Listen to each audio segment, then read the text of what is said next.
What is up, Place to Be Nation? This is Justin Rosero here, and as always, my partner in crime, my PIC with me today, Scott Criscolo. Scott, how you doing?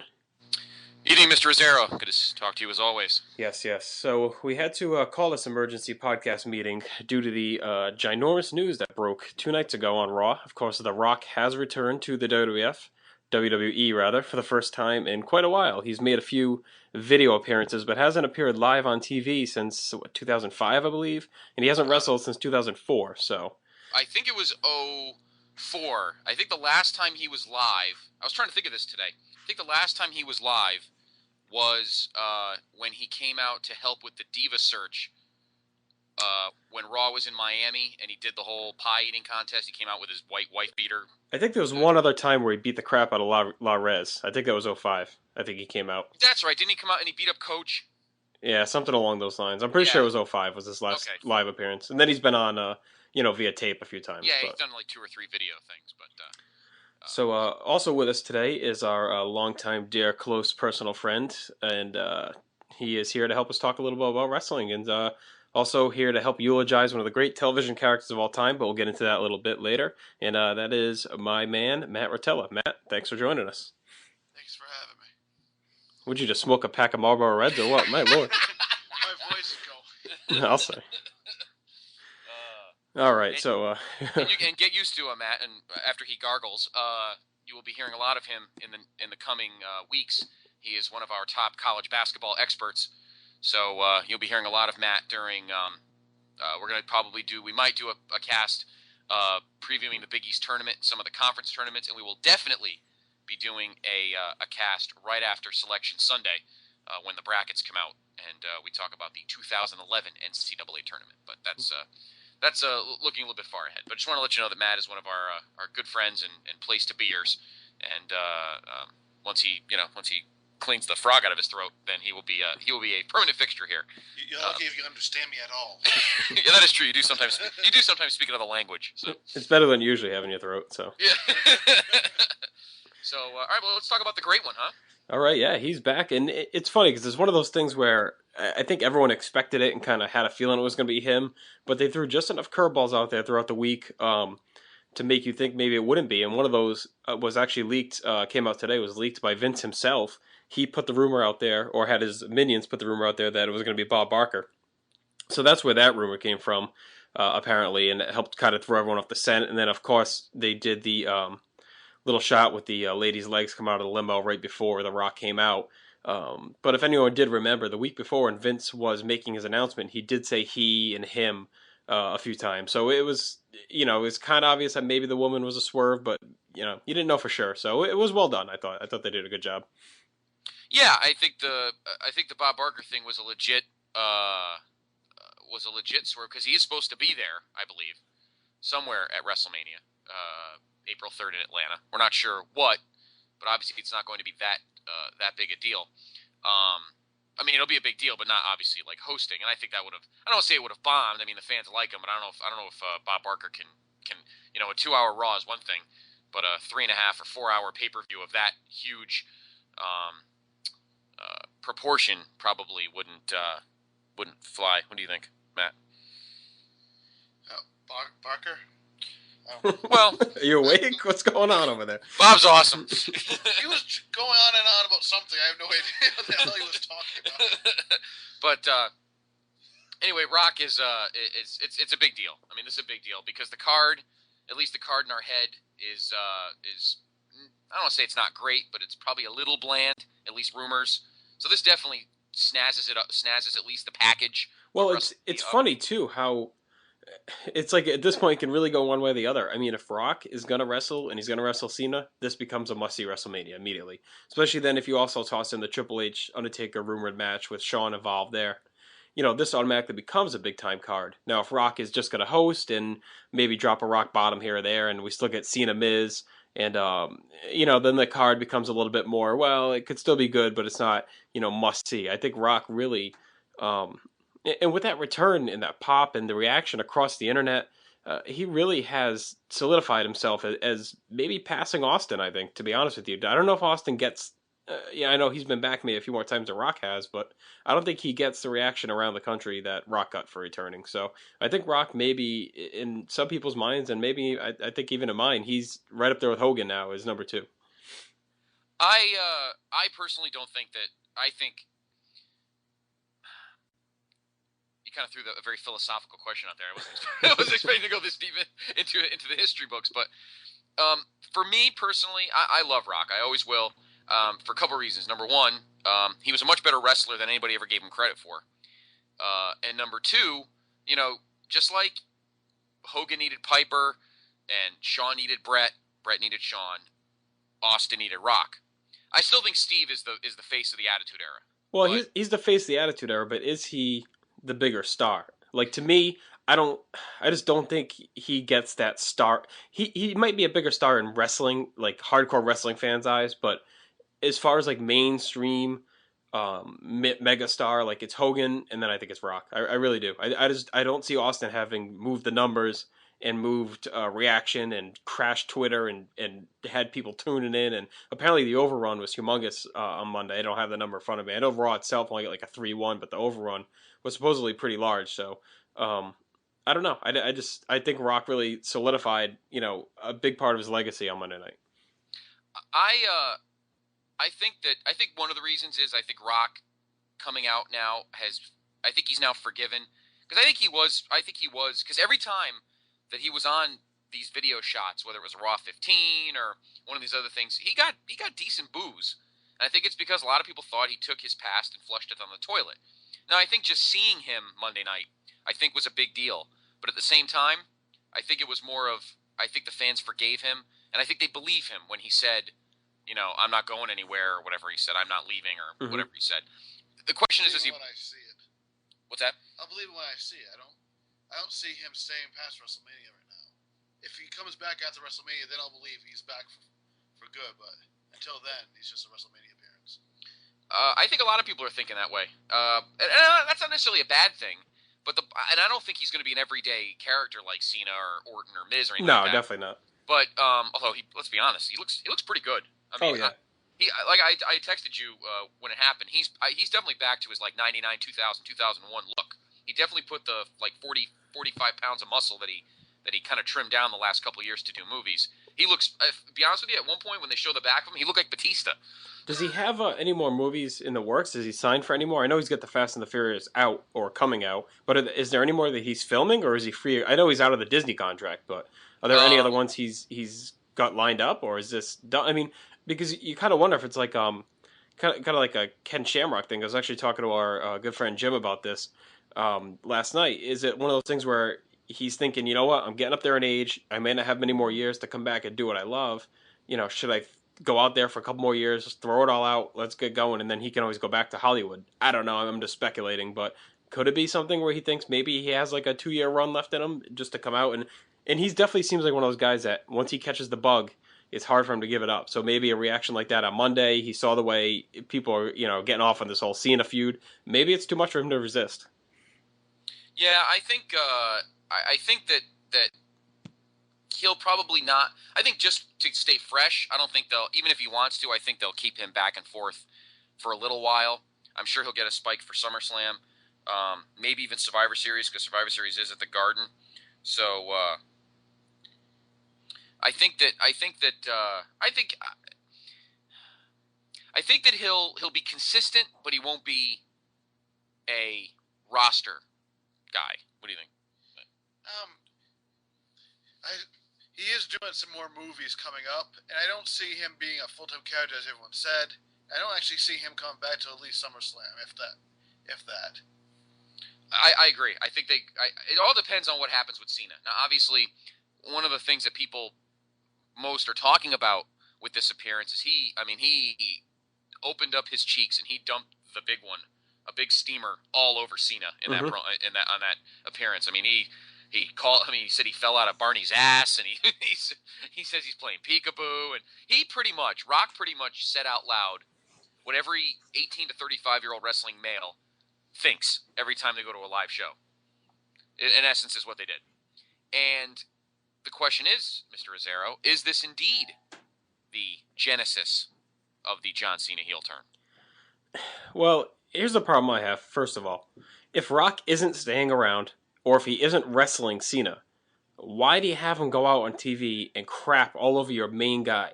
This would be like in 1988 if they had Sylvester Stallone come out and shit all over Hulk Hogan and call him bald and say he's stupid for saying his prayers. And it's like I just don't get why you'd kill your cash cow like that unless there's some sort of payoff. And maybe it is a heel turn.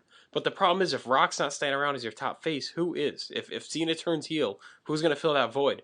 A year ago, I would have said Randy Orton because he was that hot. I don't think he is anymore. Jeff Hardy's gone. Maybe he could have done it. I don't know. He's not reliable enough, though. Punk is such a great heel. Do you really want to turn him face? So I don't know who they have to really step into that role to pick up for Cena on a major level. Like, yeah, you got a guy like Morrison that maybe he benefits from all this because maybe if they do Cena Rock at WrestleMania, maybe Morrison wins the Chamber. And that's going to be another key. And we're going to get to the Elimination Chamber and the pay-per-view in a minute, but that's a big part of it too. If we'll know Sunday, if Cena wins the Chamber, then we're probably not getting Rock Cena. But if someone else wins, then that might be a hint that it's on. And to go to blowing the cash load thing, they've done this before. I forget. I think it was Raw Homecoming when Hulk Hogan came out saying that he wants to fight Stone Cold Steve Austin. It never happened. Yeah, but my point is that Cena's like their main star. So you're having a guy that's not going to like Austin at the time when Hogan challenged him. That wasn't really Austin wasn't their main guy. I mean, right now Cena in the kids' faces and whoever else, the other fans, Cena's like your top guy, and you have this guy come out and eviscerate him, and he doesn't get any comebacks, and they never fight. So it's like, well, how am I supposed to take this guy seriously now when the one of the biggest movie stars currently right now, or the biggest action star, comes out and just shits all over him on TV and then leaves? To me, it's just like I don't get why you do it unless there's some kind of major payoff. Well, then the question remains then if they are going to break off and Cena's going to lose the Chamber on Sunday, which obviously we'll talk about those matches in a second. Then if you put Cena against Rock, that obviously goes last. Does that mean that you undercut both belts? I mean, does Miz face Morrison? Is this Morrison's chance? Were those matches in early January? Was that the predecessor or the appetizer, if you will, to lead to Morrison getting another crack at the Miz at WrestleMania? Well, I will say this: Morrison, they definitely had him portray more of a serious character last night. He definitely came out, or Monday night rather. He definitely came out and had a more serious look about him, and definitely looked more like they had him look more motivated in the ring. So, maybe over the last week they did convince Rock to wrestle, and they get Morrison, in position to take that shot. This actually all reminds me a lot of WrestleMania 14 when all of a sudden the Tyson thing happened and everyone assumed that we were going to get Austin Tyson and Shawn would face Owen instead. And, I'm wondering if we're all just getting our hopes up for nothing, if anyone is getting their hopes up besides me. But another rumor out there actually is that they're pushing for maybe a Rock Vince match. That would be awful. I don't get why they would bother. I think the Mr. McMahon character at its peak, the real true Mr. McMahon character should die with the Brett feud last year. That was how it started. That's how it should end. That should be his last match. I just don't see why they would do a Rock Vince match. But that is the rumor out there. But who knows? Maybe they'll try to swerve us again like they do with Barker. I think Rock. I think Brett killed Mr. McMahon last year at WrestleMania 26. I don't think. What is Vince just going to go through all of his guys and just lose to all of them? Nah, I don't see it happening. And no one wants to see it. There's no point to that match. They never had a real feud, those two. I mean, Austin's one thing, Brett's one thing, Shawn is one thing. They all had legit beefs in the past. Like what the Rock and Vince, I guess in 2000, but I mean, it was more Rock and Triple H at that point. Yeah, and Rock had a feud with the whole family. So, yeah. I mean, he could face Shane, Stephanie, or Linda, or whatever, and it probably wouldn't have made that big a difference. Yeah, exactly. We were just checking on IMDb. Rock is in a movie called Fast Five, which is in post-production, so that's done. Yep, that's the Fast and Furious one. Yeah, there's a movie filming called Journey to the Mysterious Island, and he's also in production for a movie called Arabian Nights, where he's playing Sinbad. So there's 3 movies in 2011. Is he playing Sinbad the pirate or Sinbad the comedian? The comedian. Oh, okay, good. Yeah, right. Yeah, imagine a biopic of Sinbad. Yes, he's trying to make a comeback. I'm sorry, Matt. Go ahead. Well, him filming those movies could also be a reason why he might not wrestle. It depends on what his contract status is. Because if he gets injured, the movies might get a little annoyed. Because he has to fulfill his duty that movie, plus he's doing this. So I don't see him wrestling right now until he finishes filming all the movies he is filming. And normally I'd agree. I mean, I think we're taking a leap saying he's going to wrestle. But that said, I just don't get the Cena stuff. I mean, unless they're gonna just have a face to face confrontation and set up something down the line. But if they're gonna do it, now's the time to strike while the iron's hot. But some of these movies, yeah, the production companies may get angry if he wrestles, but on the other hand, maybe they see it as publicity for him. I don't know. I mean, I know a lot of they don't really have the highest opinion of wrestling though, but it is WrestleMania, so. I feel like the bookers right now, the creative, if you will, have very short attention spans. They've already given Cena 3 prospective feuds in the span of like 9 weeks. First he was facing Punk. Now he's off Punk. Orton's on Punk. Now he's facing Miz. And now we have the Chamber Sunday. And the only way I could see Rock and Cena making any kind of difference is if Rock interferes at the Chamber and costs Cena the match, which would be really dumb. Yeah, I don't think they'll do that. Because then you'll have Rock look like the heel. No, yeah, I don't think they'll do that. So right now, I don't even know what the creative wants to even do. They've put themselves in such a pickle because it seems like they have so many options that they've teased us with 3 straight options now, and now we don't know what the hell to do with any of them. So I don't know if Rock Cena is what's going to happen. Then I can see Cena kind of being, maybe they'll write something where Cena kind of is being distracted now because he's, and he loses and the crowd boos him, and maybe he'll be like this whole, kind of like Brett in '97 where, he feels he's not getting respect. Well, he could do that and just say, almost be a face with his chain gang with the kids and be a heel with everyone else, which is basically what he is now anyway. So they could do something along those lines. Just say, only those who wear my shirts are with me, everyone else is against me, that kind of thing. So, I don't know. I'm curious to see. We'll see. First of all, we'll see if Rock's back next week. I mean, we may not see Rock again until April 3rd. Yeah, that's true. I think Sunday will be the first telltale sign. If Cena wins that Chamber, not that stuff can't change in that 6 weeks in between, but if Cena wins the Chamber, we're still probably going to get Cena Miz, which is fine, but it's just not. I think all this really, the Rock stuff determines, will Triple H and Taker be last? Will it be for Triple H's career, like there's rumors about? Or if Rock does wrestle, will Triple H want to put his career up, in a match on the undercard? Probably not. So maybe that storyline doesn't happen. But we'll see. Yeah, there's a lot. I mean, there's a lot to talk about, and I think things will be a little clearer come Monday on 221. And speaking of 221, actually, I know you wanted to segue, but let me just say one thing before we move on from the Rock stuff and looking at it from a storyline perspective, just to put it in a broader picture, historical perspective.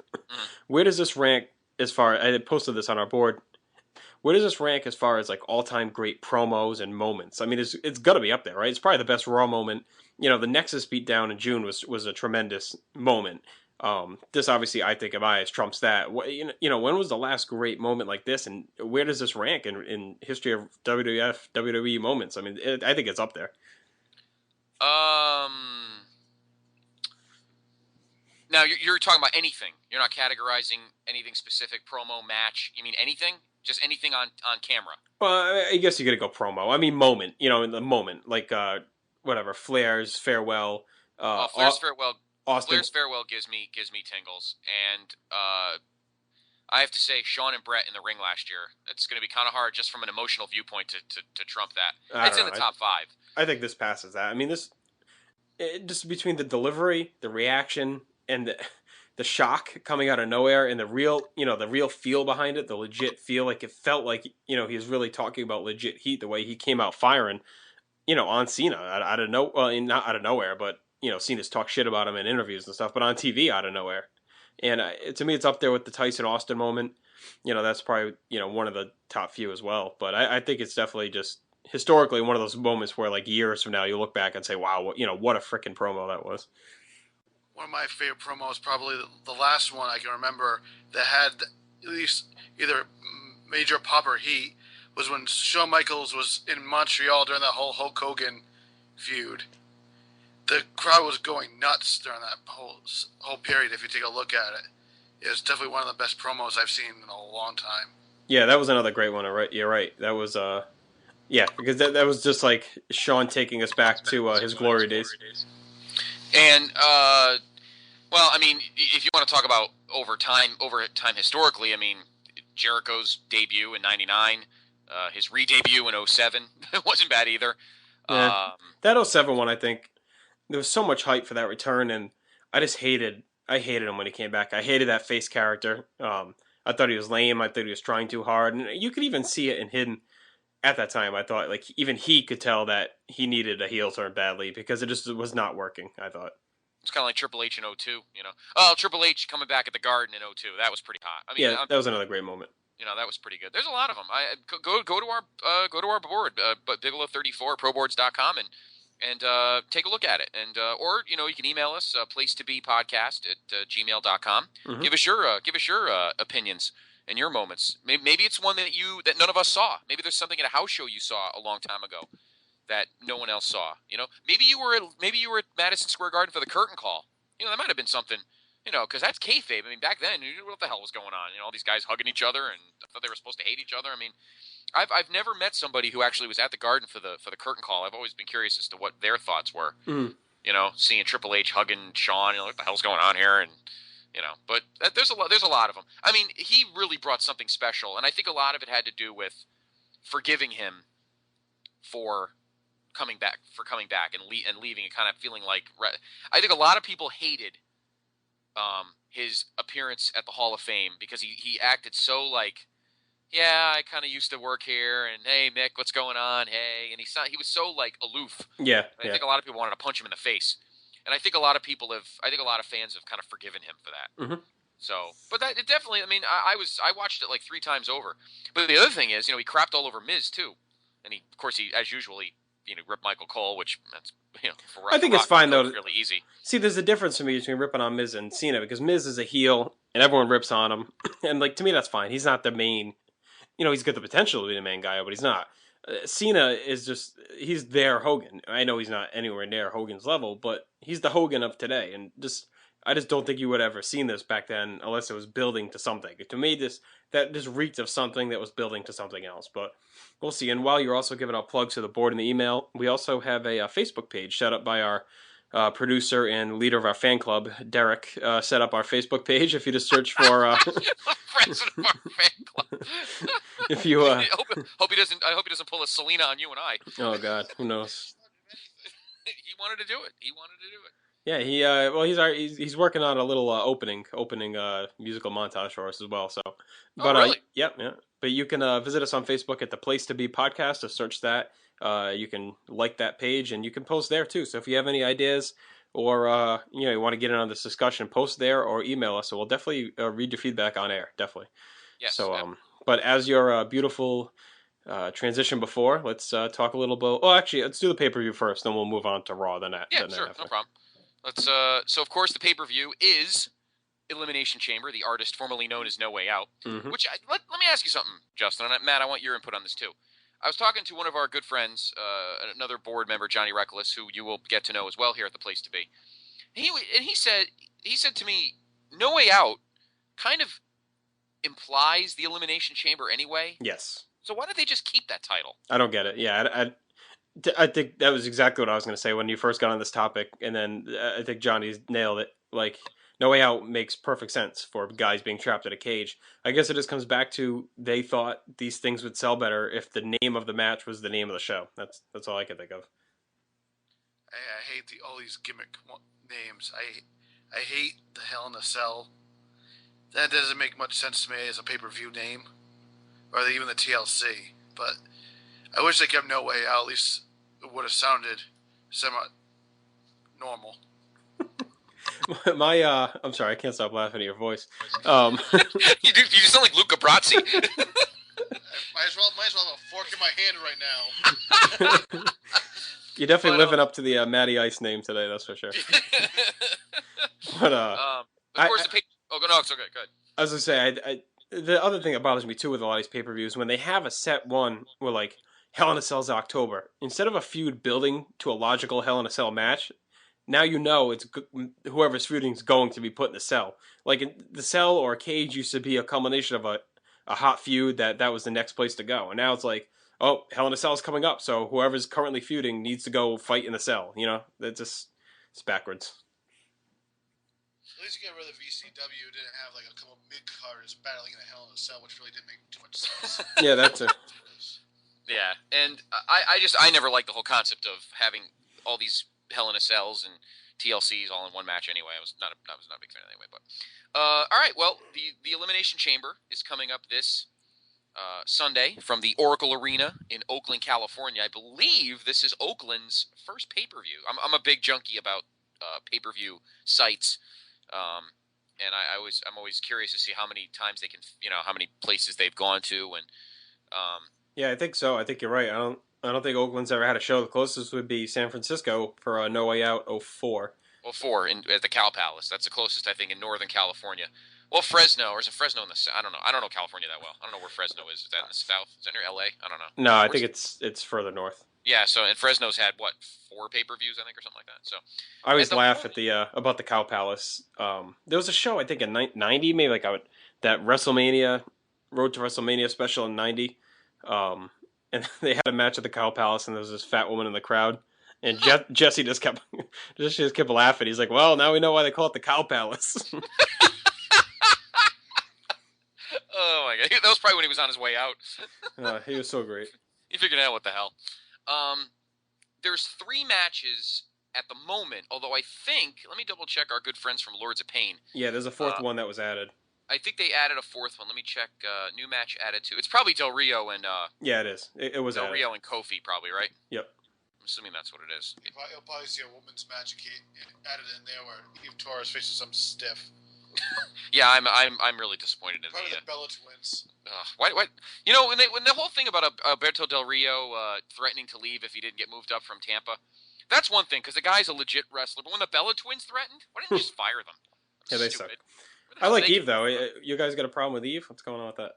Well, you always told me that she's got MMA training and she's starting to show it too. These last few weeks, she's breaking some of the moves out. Really? I hope so, because I don't know. The few times I watched her, they make her look very clumsy. So I thought her match with Natty this week was one of the best women's matches they've had in a while. To be honest with you, I didn't catch all of Raw. I was watching some other stuff. I got home late, so I actually fast forwarded ahead to the Rock match, to the Rock appearance because I didn't want to miss it, and I didn't want you guys. People texting me and telling me stuff while I was watching it, so I actually have to go back and watch it. So yeah, it was a good match. Check it out. I'm curious to see if you agree. To write to you, I have no problem with Eve.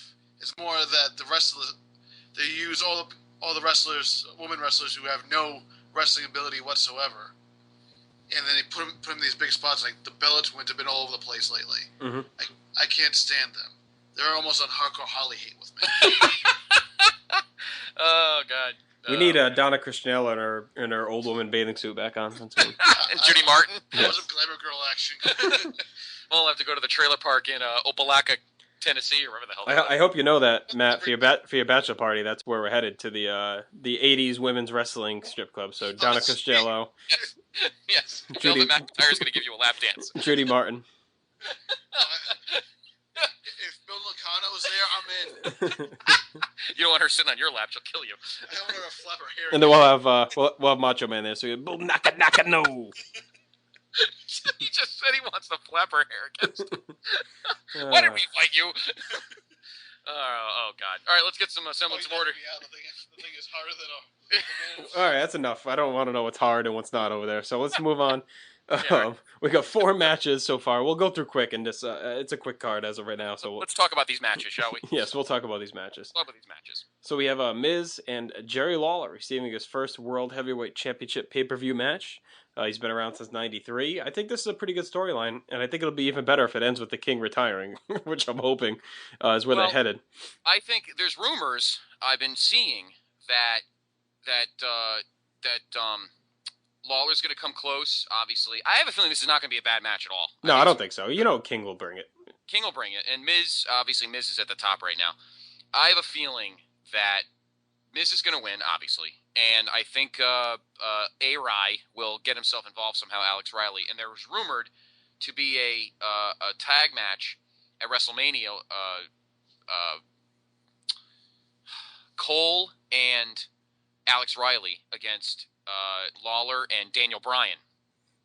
Yeah, I've seen that as well. And I was thinking, I've also seen or thought maybe instead of A-Rai being in there, it might be DiBiase, because he's kind of been feuding with Lawler too. You know, Lawler punched him in the face, and DiBiase kind of had that thing going on with Daniel Bryan. And I could see them maybe more eager to get DiBiase in the card than they would Riley. So, because Riley will get his appearance, he'll be out there with Miz. So they'll either do that or they'll do something like King versus DiBiase or King versus Riley. And if he wins, he gets 5 minutes with Cole. You know it's ending though with the two of them fighting. I mean that's clearly where this is headed. It's going to blow off the storyline. Um, like I said, I wish King would just retire. He gets his WrestleMania match, wins, beats the shit out of Cole, and says I can't work with you anymore and leaves. That would be the best thing I could see. And maybe that's why they took Striker off SmackDown. I know they were a little disenfranchised with him. Maybe they'll get ready when King leaves to put him on Raw. I don't know. Um, the one thing I do know is that watching King work these last couple months, I wish he'd just been wrestling these last 10 years because he sucks on commentary now. And he's so good in the ring, like as far as like believability, and he brings that passion and those storylines. I just think he could have actually been better used as a weekly performer. Yeah, I'm happy with the way that it's gone the last couple months. It's been weird that he's just been wrestling matches all of a sudden. But what I'd like to see is Stryker go back to SmackDown and see Booker T go on Raw. I wonder if that's what the eventual thing will be. Well, they might just even stick with I don't know, would they go with Matthews and Cole on Raw? I don't know. And there's also we can't count out the fact that if Cole gets the shit kicked out of him at WrestleMania, is he going to come back and finish the show, or is JR going to come out, call that match, get his revenge, cheer King on, and then call the rest of the show? That's also a possibility. Let's put it this way: I think if we do have a match of Triple H and Taker, I don't think we want to hear Cole's kind of faux heelness for that match. I think that match needs to have a little sizzle to it. I mean, last year when Cole did Taker and Shawn, he wasn't at the heel level yet that he's at now. So yeah, I'd be interested. What do you think about that, Matt? Well, personally, I hope they don't go with a Triple H and a Taker storyline, because if he doesn't come back and have a storyline with Sheamus, the whole thing about Sheamus retiring him goes to waste. He has already legit heated rivalry right there. Why not start off with that? But well, the thing is though, does it really go to waste? Because does it help Sheamus to have Triple H come back and beat him? He's been losing a lot anyway, so it's not going to help either. That's true. I mean, I guess they could even just say Triple H comes out, loses to Taker, retires, and then Sheamus could always say like, I'm the man who's put him out of action and weakened. Whatever, he can play it up, but who knows? I mean, it's one of those things. I don't think they're gonna build to a Triple H retirement match with 6 weeks of build up. I don't think so. But if Dave Meltzer's to be believed, and he's right sometimes and he's wrong sometimes, his most recent thing was that Triple H wants to be done by the end of this year or by next WrestleMania, and that even if he does finish this year out, he won't be a full-time guy. He'll just wrestle sporadically, and he's already being transitioned backstage. I guess he's been working closely with Vince to kind of get down, how to run the program. So. Yeah, we'll do a future cast when we do our next, some headlines and news and notes. We'll talk more about Triple H's involvement because he's already got ideas about revamping Tampa, the developmental, which he thinks is a big joke, which a lot of people say it really is. And when he starts sinking his teeth into storylines, I think we'll see a difference in that. But getting back to the card, I think we're all pretty clear that Miz will probably hold on to the title in this match. Yeah, and I wouldn't be surprised if he wins at WrestleMania. We'll get there when we get there, see who he's fighting. But I really think they've been impressed with him. I've been impressed with him. I know a lot of people still don't really buy into him. I've been on his bandwagon since like 2006 when I saw him wrestle Chris Benoit. And you could just see it starting to slowly click. And then he had that really good ECW run, the really good run with Morrison. I think he's just a guy who works hard. He's been a lifelong fan. If you listen to when he was on Bill Simmons' podcast, you could tell the guy just, he's so proud to be champion of the sport. And I think he's a good representative for them as well. He speaks well. He's good looking. He's known a little bit more than most wrestlers are outside of wrestling. So I just think he's a good face for their business. I think they'd be smart to leave the belt on him. He's been awesome. Ever since he came on Raw, he's been on fire. At times, during the very beginning of his run on Raw, he was the only reason I would watch. A lot of times there was a bunch of crap, and there was him. And his match this week with Daniel Bryan was excellent too. I think it was one of his best matches. Definitely his best one since the Morrison fight on New Year's. But he works well with Daniel Bryan. Miz seems to work well with guys his size and kind of on his level where he can get some offense in and bump around for them too. So I wouldn't be surprised if they build between now and next WrestleMania in Miami, Miz facing Taker. I think Miz's character will be so electric. Not to steal Rock's adjective. I wouldn't be surprised if Miz. I don't know if Miz will have the title by then. I'm sure he'll lose it before then. I can't see them going that long with it. Yeah. Definitely. I could clearly see him going to SmackDown next year, 2012. I mean, we're looking way ahead, but he seems to have that kind of look that the backstage likes, and I could see him in a match with Taker. Yeah, definitely. I don't think they should put him on SmackDown though. I think he's too important to their future to be on SmackDown. No, I'm not saying change. Well, no, all right. Well, let me rephrase that. I'm not saying go to the other show, but I'm saying do like you usually do before Mania with your facing Taker and bounce him around like come on Raw, things like that. That's what I'm saying. If Taker's around next year, obviously, but we're getting way ahead of ourselves. All right, so we're all taking Miz here, right? Yeah. Okay. All right, so let's do the other title match that's pretty much been announced. You've seen it coming if you've been watching SmackDown at all. Del Rio against Kofi Kingston. Is this for the Intercontinental title? I don't know if they said. Probably not. It probably isn't. I see Del Rio winning this. You're not going to kill his heat right now. What would be really good about it is if they announce that his number one, that his Rumble title shots up. That that's always. I wouldn't even bother with that. That's one of those things where the stipulation's so obvious it takes away any drama from the match because Kofi's not going to win and go to WrestleMania. It's just not going to happen. That's true. That is true. You're right. I mean, hey, Del Rio could lose. I mean, Stone Cold lost it at No Way Out 2001, and it didn't really hurt him at all. I mean, obviously, we're talking apples and oranges here. He also lost to Triple H in one of the greatest matches of all time. Well, yeah, I don't see this being replicated. No, but my point is, my basic point is that just because he won the Rumble doesn't mean he gets a pass here. Is my point. I mean, he could still lose; it wouldn't really matter. But I think he's going to win. I'm sure. I guess what's his name? Rodriguez. What the hell's his first name? Ricardo Rodriguez. Apparently, he's working out too. So there's going to be a lot of. I have a feeling this WrestleMania may end up having just a lot of people in it. It's just going to be very loaded with people. Well, he's a wrestler anyway. I think he was training. He was in FCW as a wrestler before he got called up for this job. He's actually really funny for anyone else. Twitter, he's on there. He's pretty entertaining on there. Is he? He looks like a toad. No, he's funny. I like him. He's good. But I think Alberto Del Rio wins this match. Hands down. I think it'll be a good match between the two of them, and I don't see him pushing Kofi down the line either. I think they'll both bring each other to another level in that match. I think so too. I think Kofi will be good for Del Rio. I think he'll kind of open up some opportunities for him in that match. Kind of maybe change his moveset a little bit.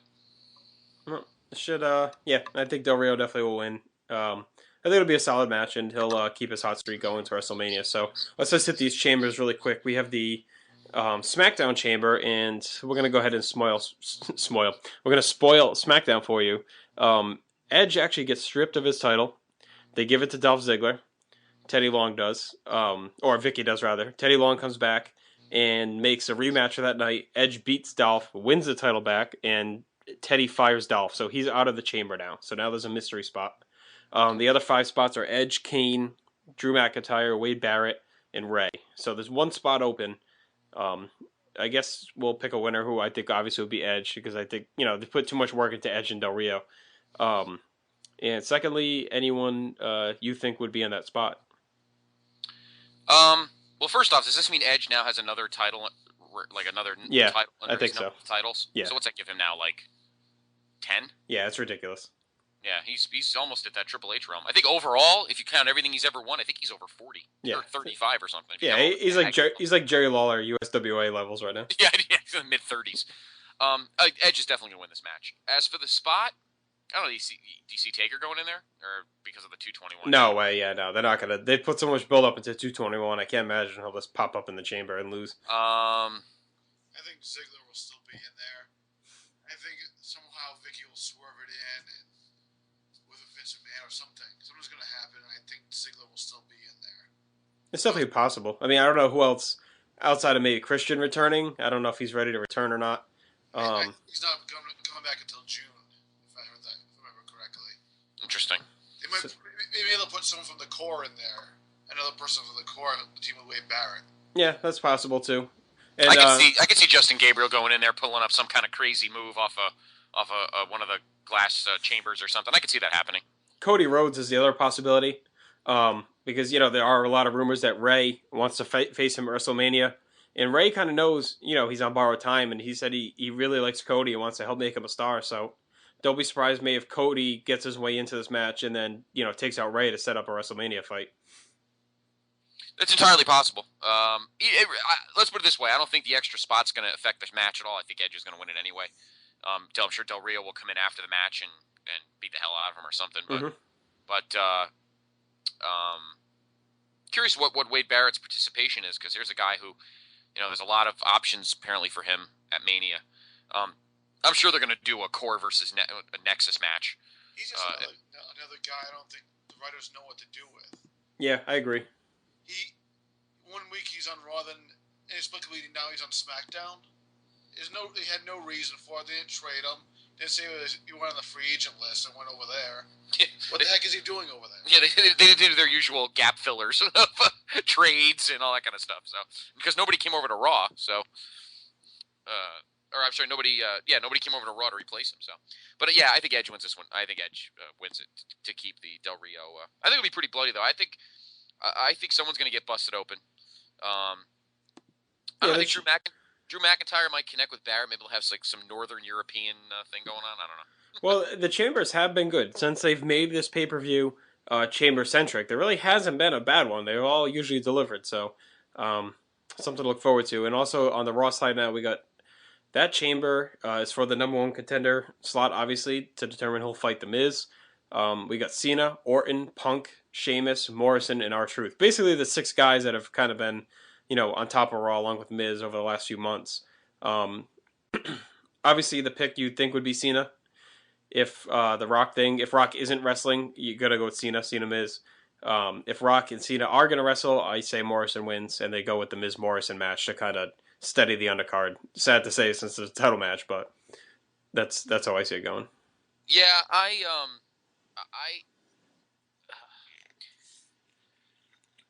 I think that I think what they're going to do is that they are going to have Cena win, and I don't think Rock will have any involvement in it, and we'll go down the line and see what Rock does do to Cena. Maybe it's just maybe it's Rock getting his barbs back after Cena dogged him. But my surprise pick here, not my pick, but my surprise thing that's going to happen is I think Triple H is going to come out and cost Sheamus the pin. I think he's going to come out and cost Sheamus the pin. I think that'll be his revenge. I don't think so. And then maybe they'll have a match on Raw between now and WrestleMania, and then they could finish that off. I don't think he'll come out here. I think he wants a bigger return. And actually, we'll get in a minute after this. We get to 221. I'll talk about where I think he's coming out. But Matt, why don't you just make your pick, and then we'll move on here. All right, I'm picking John Cena like everyone else. I do think that CM Punk probably will be in there the last with him, because there's going to be some kind of shenanigans with Nexus coming down or whatever, but Cena will definitely win this match. All right, so there you go. There are our Elimination Chamber picks. That is this Sunday.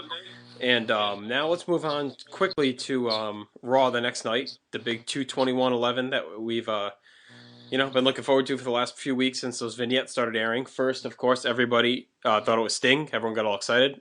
It does not look like it's going to be Sting now, especially after this week's vignette, where it's pretty clear that it is The Undertaker. You were able to see him in the cabin. Some other ideas and rumors floating out there, though. In one shot, they do a slow pan up of Taker, and you see the bottom of his face. And this kind of started with Dave Lagana on Twitter, the former writer, where he said it kind of looked like Shawn's face. And if you take a look at it, it does. It's kind of a lighter beard, and I thought his face looked a little bit smaller than Taker's does. The other thing is that people say they've seen a second person walking behind the Taker shadow when they do the shadow in the cabin. So it makes you think maybe, it's going to be Taker and somebody else, or it's somebody else playing mind games on Taker, or we're all just reading way too much into it and Taker's just going to return. Personally, I think Taker's going to come out, do his whole thing, and then Triple H is going to come out and confront him and say, Taker, you're the reason my best friend left. It's been hard for me to come back because my passion's been gone. You've taken him, one of the greatest wrestlers ever, and retired him. And I want you at Mania. I'm going to end your streak. That's where I think this is headed. The other option would be the music plays. a guy who looks like Taker comes out with a robe on, and it ends up being Triple H, circa '98, like when Shawn did it. So it kind of rips off the robe, and it's Triple H under the robe. So something like that. But I think it's going to be involving those two guys. Yeah, I agree too. I actually looked at that. I looked at that vignette a few times because on our board when the Raw chat thread started, and I kind of looked at the shadow myself, and I kind of did see Shawn in the shadow too. I thought that half face was Taker. I don't think it was Shawn. I think that face was Taker. But this shadow behind him, the hat kind of looks like Shawn's his folded his straw hat or whatever his cowboy hat that he usually wears, and his face did kind of look like Shawn. So I think the shadow is him. I don't want to predict him being my favorite guy, and this kind of being a tough time for me because it might be the time that I'll never see him wrestle again. I'm not going to predict what Triple H will have or do. I just want to be excited when it happens. So I'm not going to make any speculation on what Triple H's involvement in anything is, but I think it's Taker. Although I don't know why Taker would debut on Raw since Raw's not his show. But I think that's thrown out though. I mean, this is clearly starting the 6-week build to Mania. I think he'll be all over the place, Raw, SmackDown, or mainly just Raw. Maybe they want him. I mean, I don't know, since everyone seems to be actually kind of hung up on that whole thing. Like, why is he on Raw? He should be on SmackDown. But first of all, when does it ever matter? And second of all, WrestleMania time, usually there's no boundaries anyway. So, I mean, there's obviously a reason he's returning on Raw. It's because it's live and they could build up to it and it's not going to be taped. So, I mean, I think people kind of need to get off that. Well, I mean, yeah, but at the same time, I mean, he is one of the few guys, maybe the only guy that really has been SmackDown-centric character. And I mean, even during the last 2 years with the Shawn feuds, you didn't see him on Raw that much. I mean, maybe you saw vignettes and stuff. Shawn actually seemed to go on SmackDown a little bit more than Taker went on Raw. But I agree with you. I think it is Taker, but I wouldn't totally dispel the whole thing about him being a SmackDown guy, because I mean that's one thing they seem to have prided themselves on with the two brands, is that Taker has been a SmackDown central character. But so I wouldn't totally dispel it, but in this instance I think it is Taker and he'll be on Raw Monday. But I would wait before we'd say that he's just going to be on Raw all the time or whatever. Well, no, if he's fighting Triple H, if that's going to be the match, it's going to be on Raw. There's no way they're doing that on SmackDown. I will also again put my opinion that I really don't think this match should happen at WrestleMania. Mainly, because also I said that Triple H and Sheamus. Yeah, but who do you think Taker should fight then? Who would you think would be a good match for him? Well, you had the whole nexus of Wade Barrett attack him and put him in the grave. You can have him face against Wade Barrett. It's like a no risk. Yeah, but that's like, to me, that's not a draw, that match. Like, if they're not going to have Rock Cena, to me, you need a draw match. And Taker Barrett, I just don't think anyone's, everyone wants to see Wade Barrett succeed. I just don't think anyone's going to pay or have any desire to really see that match. And secondly, I don't know if Barrett is in the point where he can carry Taker, who's going to be clearly banged up still, because they don't even know if he was going to even make it for the show. So, to me, you need a kind of a guy like a Triple H that can walk him through the match, and you could trust him to, not screw up, basically. Well, you could also have a type of tag where, Taker, maybe Sting is in the works possibly to team with Taker and maybe face Barrett and, somebody, maybe they'll do a handicap, Barrett, Gabriel, and Slater or Otunga. I still don't think, you're going to bring Sting in and then do that. These aren't things that I just think are going to be, I think they know Taker's almost done it. He probably has like 1 to 2 more Mania matches in him, and I just can't see them blowing it on him versus the Core or him versus Nexus. Like, to me, it's just, maybe 8 years ago, that could have been, a good mid-card feud, but the way Taker has been presented the last 3 years at WrestleMania, I just can't see them throwing him back into the mid-card, in some fight like that. I just think they're going to use him while they have him, and it's going to be the main match. Unless Rock fights, obviously. Yeah, well, we'll see. Monday night's Raw will be interesting. I think after the last 10 minutes on this past Monday, I think everybody's eyes will be on 9 o'clock on Monday night, which is what we need again. Mm-hmm. Like we did back in the Attitude Era. It's been a long time since we could be. What are you talking about? We just had the Monday Night Wars last year with TNA. Well, those were great. What are you smoking? What this one is? Yeah, that lasted all of about 3 weeks until Scott Hall passed out on camera or whatever.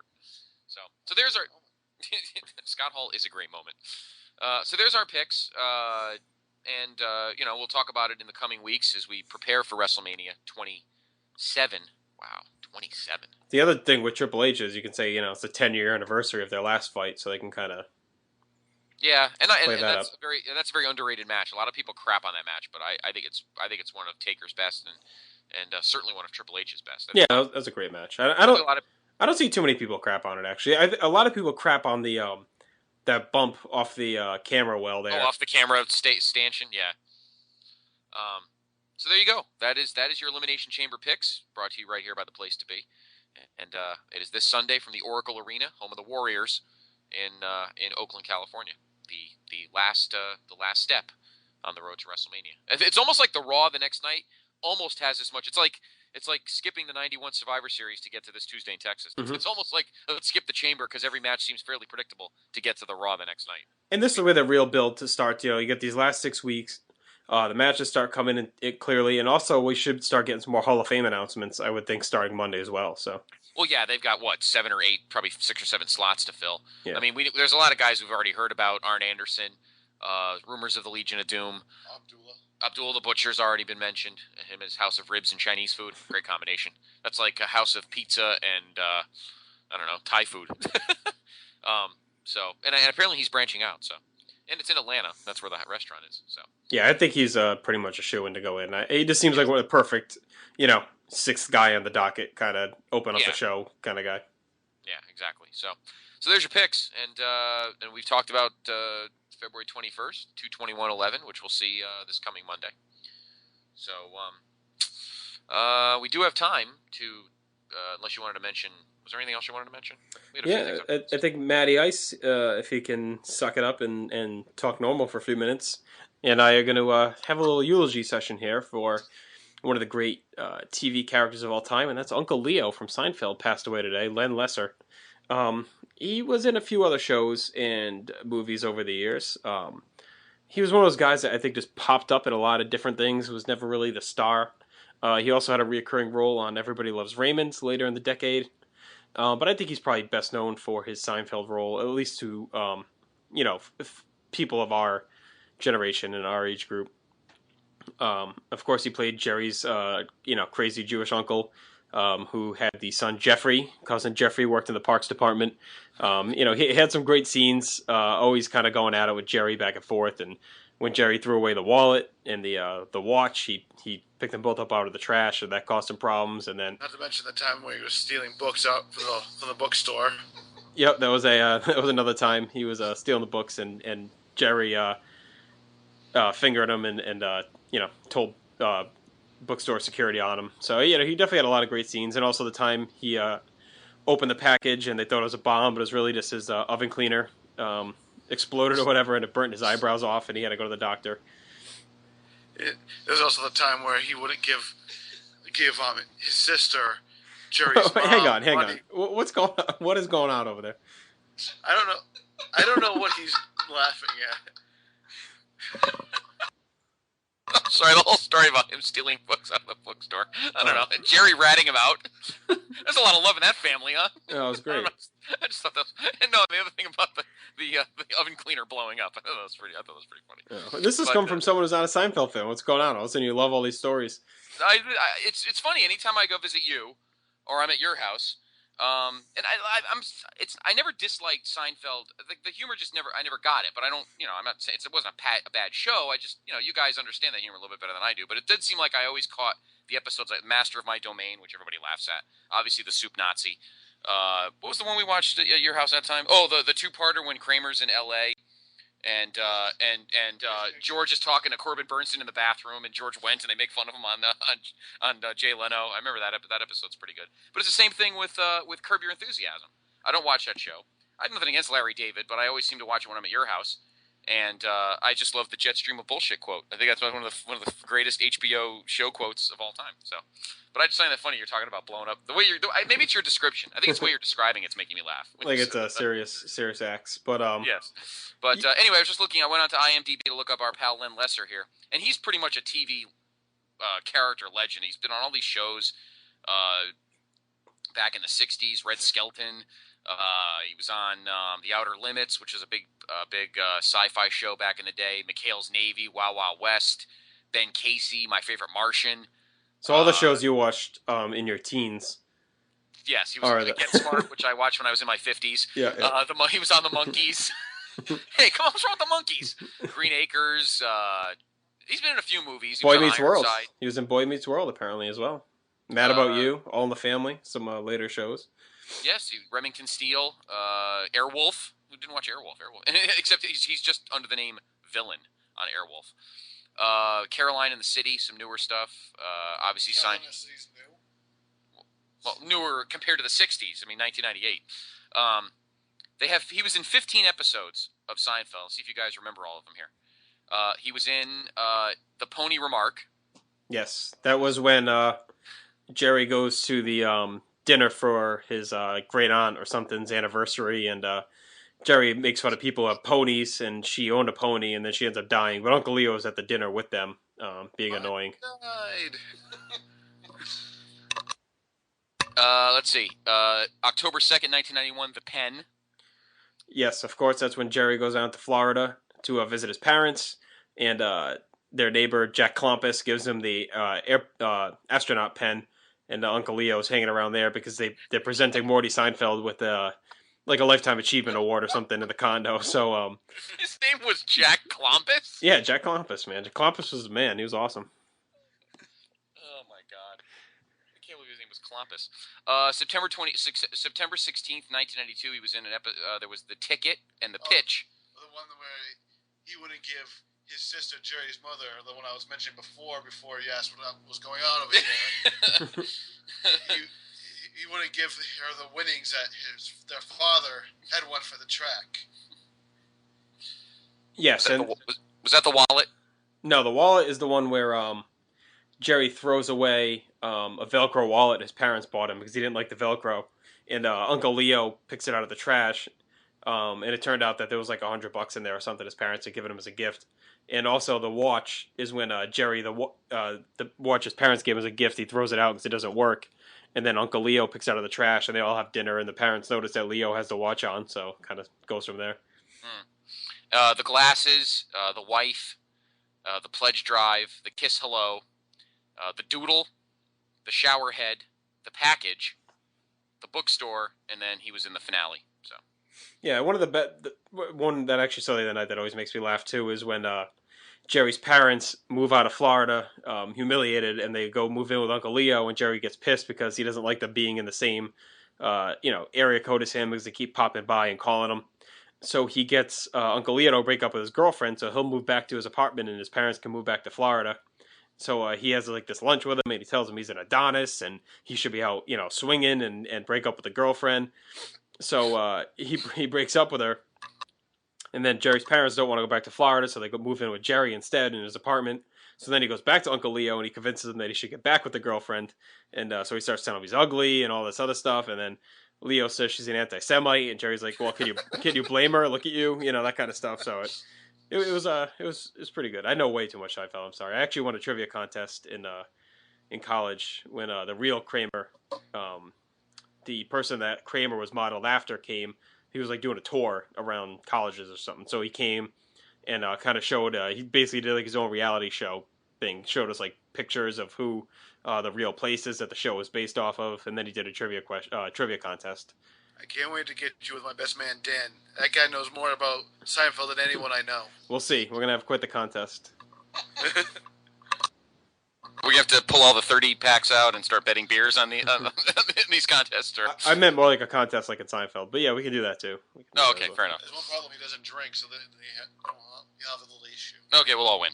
All right. Well, rest in peace, Len Lesser, and all of the great shows you have ever been on. But you will be Uncle Leo. So, yeah, he was on Castle recently. Cold Case, ER. He was on ER for one episode.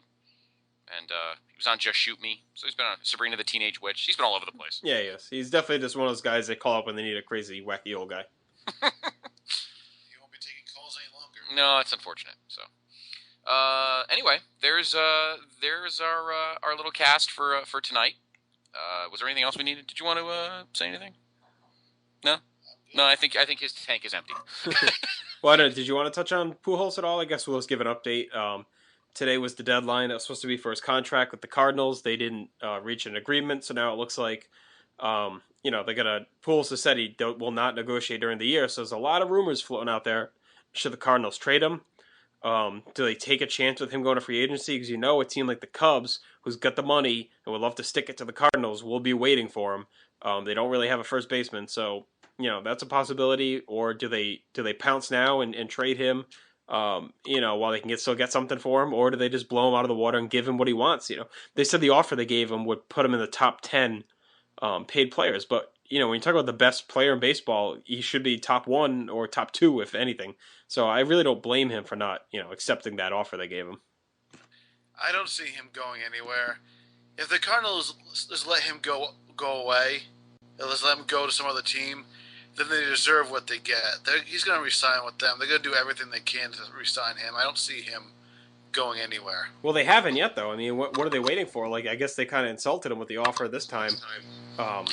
So I agree. They can't let him go. They need him, and he's that face of that franchise. But I don't know. It looks like it's going to get ugly. What do you think of What do you think of Tony La Russa's accusation that the union is kind of nudging Pujols to jack this deal up? And in reality, Pujols just wants to sign, and maybe the deal that he gave him is fine, and maybe the union is trying to really, he's the face of the union right now too. Really, I mean, I think that's garbage. I think La Russa's a drunken idiot, to be honest with you. I just don't like him. I think he's a fool. And when you look at that contract that they offered, I don't think Pujols needed any nudging to turn that down. Knowing how good he is, what he means to that team, and the fact that he's the best player in baseball, to be paid, as the 10th best player, and short of what he's requesting. No, I don't think the union's pushing him at all. I think that's garbage. I think La Russa's just saying that stuff so he can yell at someone. He doesn't want to yell at Pujols, so he's yelling at them to get it off his chest. Yeah, I agree. Good point. Yeah, I never thought of that, but the Cardinals need to do something because he is the face of the franchise. I don't know if he'll go to the Cubs, unless the Cubs just throw like a zillion dollars at them. I mean, Albert Pujols' contract will be worth more than the Mets franchise by the end of the year. So I saw someone joke that the Yankees should buy the Mets, trade for Pujols, and then trade him to the Yankees, and then sell the Mets. We can have a whole podcast about the Mets. We'll talk about them when we do our MLB preview in a few weeks, because I'm done with this family. They're thieves, they're crooks, they're liars. They keep going to all these rich guys. Like, now the thing is they went to Donald Trump, but they don't want to give up control. Well, clearly you have more important things to worry about, like not going to jail. So why don't you stop worrying about the Mets for once and worry about your own hides, because you're screwed. No one has any sympathy for them. Judges won't have sympathy for them. Juries won't have sympathy for them. There will be no settlement. They want these guys either bankrupted or imprisoned. And if they really cared about the team, as they claim they do, they would do what's best for it and let it go. They would sell it. Exactly. So, but again, that's a whole podcast for another day. I can go on for an hour about how much I'm really angry right now. All right. Well, we'll wrap up with that. So now you won't be able to sleep. So that brings an end to this episode. Hope you guys enjoyed it. As always, visit us at the Place to Be message board, or send us an email with your thoughts. We will read them on air. Also, if you want to appear as a guest and you can sound like the Marlboro Red Man over there, you can come on and to send us an email at placetobepodcast@gmail.com. Hit us up on Facebook, post on our wall. Whatever you want to do, get a hold of us, and we'll talk to you. We'll bring up any points you may raise, and we'll go from there. So, also coming up in the next week or so, we're going to have our first real guest on, Leanne Griffin, who has her own blog dealing with food and restaurant reviews and stuff like that. Also, we're going to talk some Jersey Shore. We also have the interview with John Walters coming, and we're going to do a few more pay-per-view recaps as well. WrestleMania 2 is on deck coming up there. So that's kind of what's in store for the future. So I'll let you guys go ahead and say your farewells for today. Well, thank you, sir. Thank you for listening. Again, we do have a lot to look forward to. Matt Rotella, nice job in your premiere, even though you sound like you did have a bottle of Jack Daniels. But, there is plenty here in the studio, so. Hopefully next time I can show off my sexier voice. He sounds like he woke up this morning feeling like P. Diddy and brushed his teeth with a bottle of Jack. But, again, you will get to know Matt much more over the next coming weeks as we do get closer to the NCAA tournament. We'll have a couple of podcasts pertaining to the conference tournaments, and then, of course, when the brackets come out on March 13th. So, anyway, for Matt Rotella, you all right? I'm surviving. You are. Just Rosero, pleasure as always, sir. You want to lead us out? I got a great finish. All right, go ahead. Take it home. My closet pick to win the chamber. All right, take Everybody it home. hates him, so for Justin Rosero and Matt Rotella and every other Italian, we got to get our man Kieran on. We got to break all this. We got to break this Italian monotony. Oh, we're gonna amp it up even more at the Jersey Shore review. Yeah, no kidding. I am Scott Crisella. You have been in the place to be.